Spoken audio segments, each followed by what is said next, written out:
Okay, this is our first set of dicta, three. One has a number of things to go along with it, discussion, and the other two very quick. Let's jump in. Alright, our first one. In principio erat verbum. In the beginning was erat verbum. The word. It's where we get the word verb from, but it has a more general meaning when we say verbal, any kind of word. Notice on that bottom part, erat, how you have a very nice ligature with the AT together. Alright, beginning of the word was the word. This is a slightly tricky verse, even if it's so well known. What exactly does that mean, the word? Well, it itself is a translation. This Latin verbum is not the original, but it's a translation of a Greek word called logos, which has a few different meanings. Now, when John picks that, what is he doing? What is he referring to? Well, a few different things that are important. First of all, John, or the writer of John, is a Jew.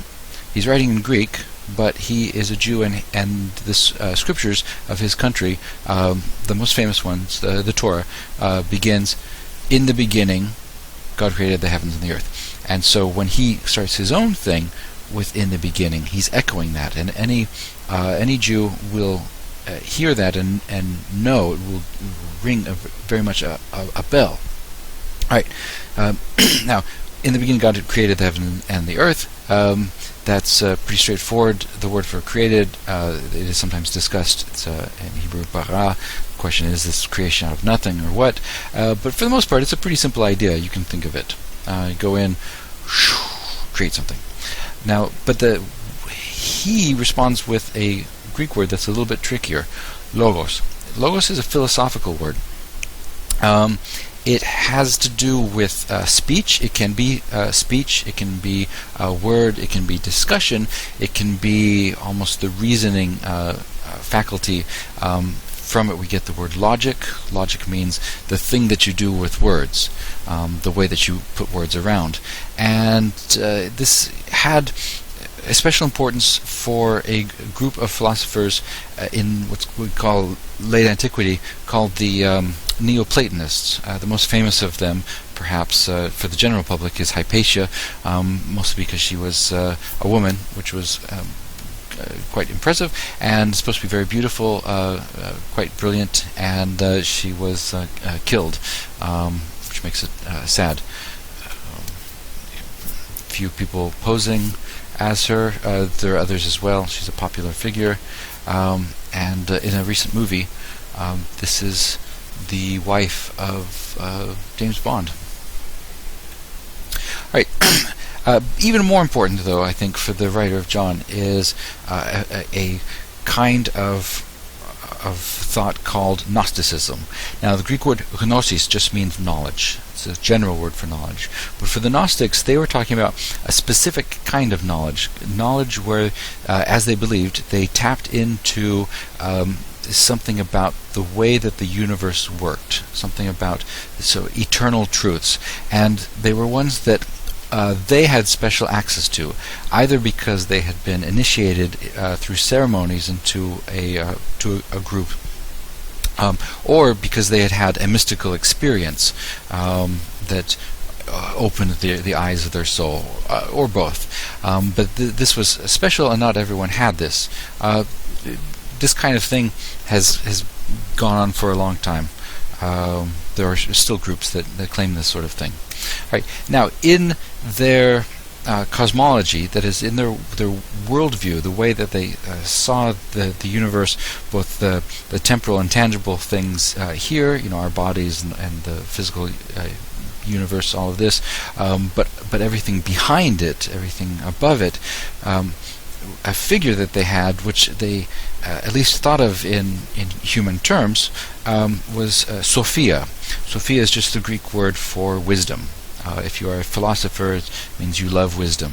Originally, it just had a meaning like cleverness, sometimes wittiness. The first philosophers sometimes were just people who, when somebody tried to make a joke on them, they could make a joke back that was even better. But it came to mean wisdom as we generally think of it. Now, you have here Sophia, and she is sometimes shown with her 3 daughters, which are faith, hope, and charity. Obviously, this sort of iconography is much later, but it has roots, I believe, that go back a long way. This sort of thing tends to be very conservative, and you don't make changes to this sort of painting, this sort of artwork easily or lightly. So here she is, and a very important figure. From her these things come. What does that mean? It means that she is, at the very least, a universal force. She is an embodiment and source of powerful principles, and from her these things which are eternal spring and are manifest in her. Alright, not only is she a big powerful figure like that, is she something with deep roots not only in Gnosticism but in the Bible itself, where she's shown as a person, as a human-like figure.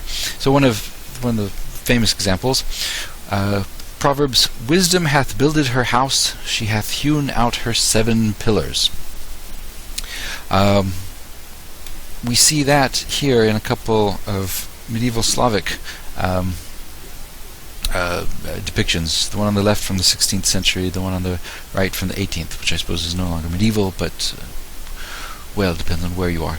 The title on the left one is in Greek, but most of the stuff is in Old Church Slavonic or Russian or something, and it's hard to tell exactly who she is. She looks like Mary, but we have what makes it unambiguous is on either side of her, in small letters on the one on the left and in huge letters up at the top of the one on the right, those big red letters on either side of God, it gives her title, which is Mitir Theou, or Mother of God. So, interesting thing. Does that mean that she is Mary? Or is she separate? Which version of God are we talking about? Is she the mother of God the Father? Or how does this work? Perhaps it's just a mystery. Alright, there she is as the Mother of God, but in these two here, she is separate from the Mother of God, and in each of those, she's in the middle. She's on a throne, wearing a crown, holding a scepter, with wings, everything around her. In both of them, she is bigger than the Jesus figure, and to her right, our left, there you see a woman holding a little baby, and that there is Mary.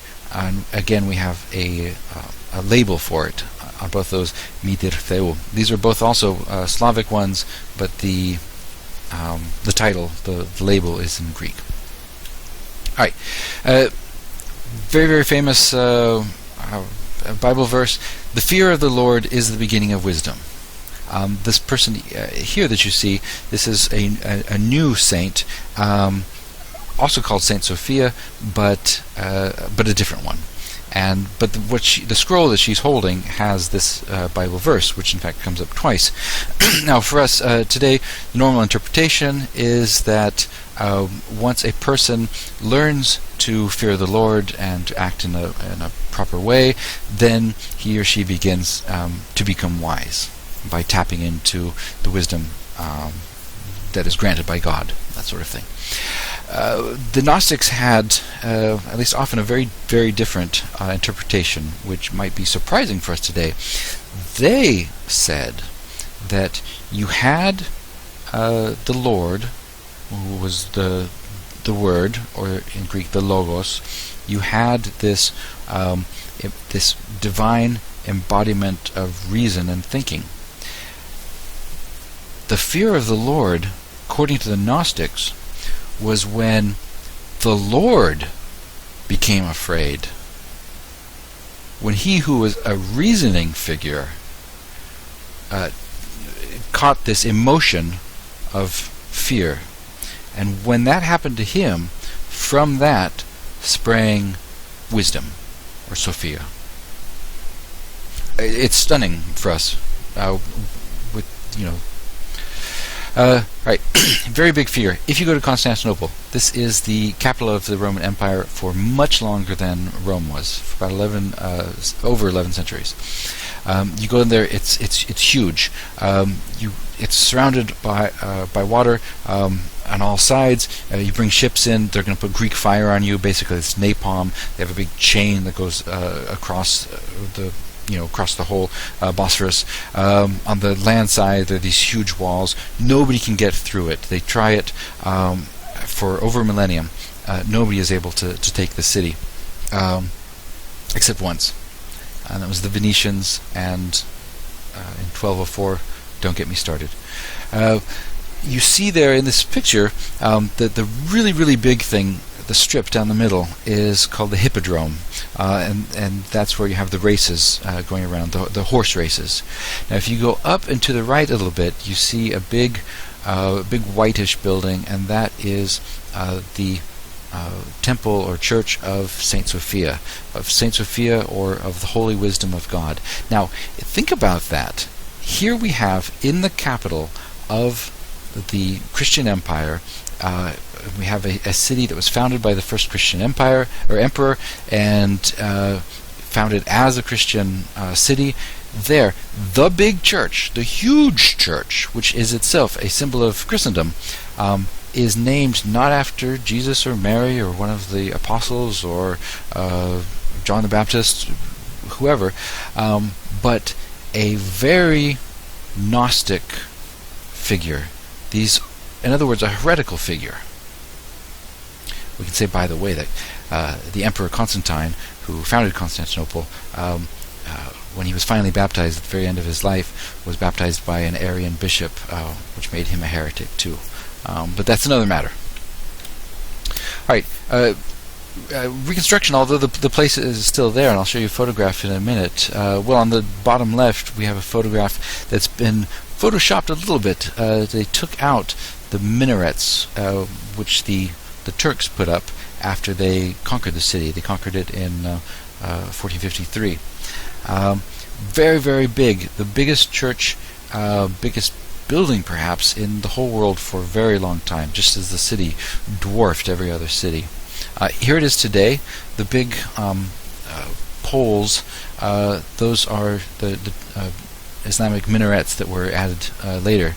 Started off as a Christian church. The Turks took it, made it a mosque, and now it's a museum. You can go. I've been there. It's amazing. If you only have one day in Istanbul, that's the thing to do. That should be number one on your agenda. If you still have time, eat some Turkish food because it's amazing, and go get a Turkish bath. You'll be happy for it. This is on the inside, filled with light. Used to be even more so. Dome, huge. They put up two and they fell, and finally the third, and it's stayed ever since. An incredible work of engineering, like nothing else.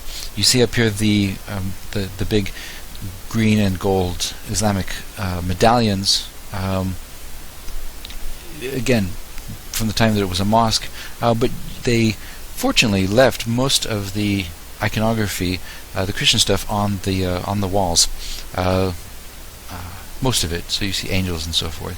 Now, if you look on the bottom half of the screen on the far left, you see those panels, and you see the different kinds of stone that are brought in from all over the empire to decorate this. Makes it very beautiful, gives variety. Also says a couple different things to people from outside of the capital. It says, one, you have a representative here in the capital. Something from your home has a permanent place in the capital, something you can be proud of. And on the other hand, it says, we in the capital, we rule over you. We have your stuff here. double-edged sword there. All right, cross section here. Again, multiple floors. It's big. It's wonderful. And put on money, as I say, a symbol of Christendom. For Eastern Orthodoxy, if you had to pick just one, it would be the thing. This, named after a figure, which has some very to call them Christian roots at all is being pretty generous. All right, now a connection between this figure of Sophia and God or the Lord. And we tend to think of an old white man with a beard, a young brown-haired son. Sometimes the people involved do think in those terms, but very often they think of what they call three faces, or prosopa, of the same figure. So pictures like this help to drive that home. Alright, what is the relationship between Sophia and God? Well, maybe sprang from him when he became afraid, according to one interpretation. Perhaps his consort was kind of his significant other, basically. And according to one legend, she has some sort of failing, and she falls, and he has to go down, has to suffer in order to bring her back up. Same sort of thing that you have with the story of the fall of Adam. Complementary, or maybe they reflect one another. That's up to you to decide. Now, the interesting thing about this book here on the left is that, although it's called The Fall of Sophia, the picture there is of Mary Magdalene, who is also a saint. The subscription there is not in Arabic. That's in Syriac, which was the language of the time of Jesus, and there are still, 10, 20,000 or so people who still speak it for another generation or so before they're all wiped out. The funny thing is that Sophia, the almost goddess, you could say, gets identified with Mary Magdalene. And the relationship between Mary Magdalene and Jesus is a bit ambiguous. There are some hints in the Gospels, but it's hard to know exactly what they're getting at. Now, if you have Dan Brown or so forth, he gets silly. We don't have time for that. But something is going on. Now, later, one of our dicta will be where he, after the resurrection, he says to her, "Touch me not." He says that specifically to Mary Magdalene. Now, if you do identify her with Sophia, or wisdom, and you identify him with reason, or the word, or logos, then what you have is a situation where reason says to wisdom, which may have sprung from him, or maybe he from her, says, "Don't touch me." A strange thing. It has some parallels perhaps in a Greek myth of Cupid and Psyche. That's another matter. Some more pictures. And if we say that Sophia is the wisdom of God, it sounds to me like that means that she is an aspect of God. She is part of God. This is obviously a modern icon, but the idea goes way back. And as I say, the Church of Saint Sophia, or the Church of the Holy Wisdom, is literally the temple of the wisdom of God incarnate, something like that. And then this one is stunning. Visually, obviously, the colors and so forth, but what's really amazing about this is that you see here she's on the throne, she's got the wings, as we saw at other times, and but the little inscription on either side of her, the bottom of each of them says Sophia Theo, wisdom of God.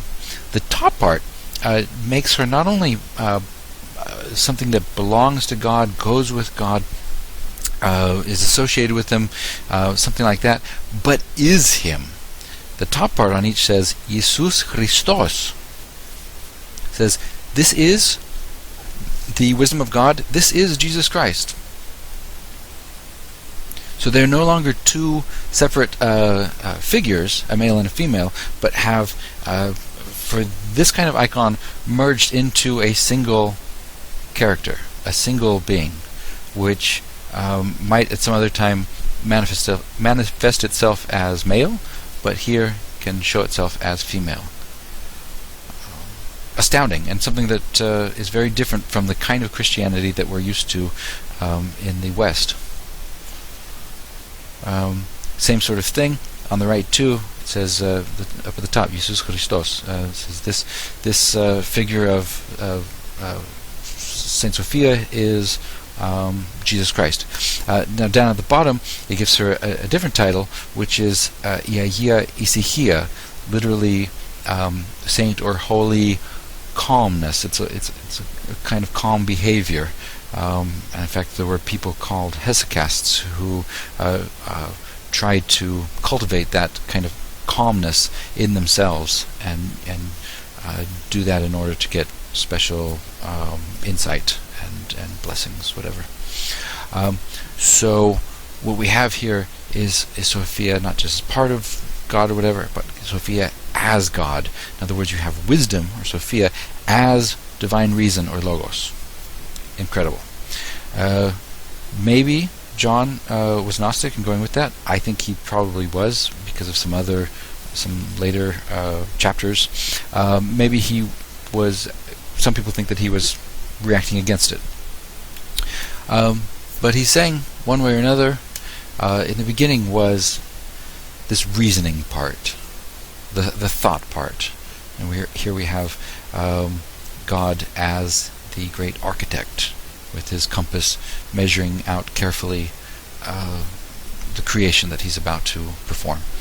In the beginning, God created the heavens and the earth. In the beginning, here was this divine reason thinking, doing its thing. Right? And because this is something that, this word logos, because it has different interpretations, some people say, well, don't like the word verbum, maybe it's not dynamic enough. But if we think of logos as not a faculty, an ability to reason, but a reasoning, a discussion, then some people would prefer the word sermo, which is where we get our word sermon, but it just means any kind of speech, a discussion, that sort of thing. Alright, but for us, we'll go with with St. Jerome's Vulgate version, just because that is so standard and so well known. That's the one that we'll memorize. And so here we have it. In principio erat verbum. Alright, second one, short. Dulce et utile. Dulce, sweet. If sounds are sweet, they are dulcet tones, and as an instrument that makes sweet, beautiful music is a dulcimer. If you utilize something, you make it useful, and dulce et utile means sweet and useful. All right, what does that mean exactly? Aristotle believed that said that all men like to learn, but that it can be difficult to learn. And if the enjoyment, the pleasure and satisfaction that you get from learning something new, if that's outweighed by the difficulty of getting there, then people won't do it. But if you have something like narrative, if you have drama, if you have a good story, if you have a good play, you sit there, you enjoy it, and at the end there's a lesson. You may not even know that you've gotten a lesson. With Aesop, someone added some morals at the end. So you like the story, well, the little lesson there to remember is blah, blah, blah, blah. Not all of them have that, but good literature should be good philosophy in a very subtle and sweet way, and Horace, the poet, says poetry should be that as well. So, sweet and useful, dulce et utile. I've learned something today. So this is how it's supposed to be. Finally, Pompeii. Beautiful city, you know what it is. Very beautiful, very sad, amazing. Walk down the street. There we have sidewalks on either side. In the middle, muck and gross, where you have the carts, where you have the animals pooing, and you see in the middle those big stones. Those are for the middle down at the end. Those are for stepping on, so that you can cross from one side over to the other, and not get stuck in there. By the way, this sort of thing makes a line in Romeo and Juliet make sense, which wouldn't normally make sense to a modern audience. One of the Capulets is boasting. He says, "If I see any kind of Montague coming my way, I take the wall." Doesn't mean anything to take a wall today, but if you got this kind of narrow Mediterranean hot country sort of sidewalk, and you have the road that's filled with dirt and garbage and poo, then if you insist on being the one towards the wall, then you're saying, I'm more important, I'm going to keep my shoes clean, and you, from the Montagues, you can get in the muck, that kind of thing. All right, and you can imagine there's all these shops filled with people busy, and the hustle and bustle. Amazing. Important to bear in mind that these were real people with real lives. Right, walking down it, very clean. This version, very cool. The baker is doing their thing, although be careful of sparks. And a soldier walking, down the street. One thing very wrong with this is, I at least would be freaking out if I saw Vesuvius going. But maybe these are cooler heads. For now. Alright, so we're walking down the street, and on the side there's a sign that says Cave Canem. Give you a hint, it has to do with animals. It has to do with canines. What does it mean? Beware of dog. What we have here is an actual mosaic from Pompeii. There are a number of them, and pretty cool. Notice the chain is really nice. The same sort of thing that we do today. So we have cave, a command. Beware. Canem, a direct object. Beware the dog. Right. So, quick review. This is Italy personified. In the beginning was the Word. Think of it if you can. In principio erat verbum. Beware of dog. Cave canem. Sweet and useful. Dulce et utile. And that's it. So we'll review those soon. That's all.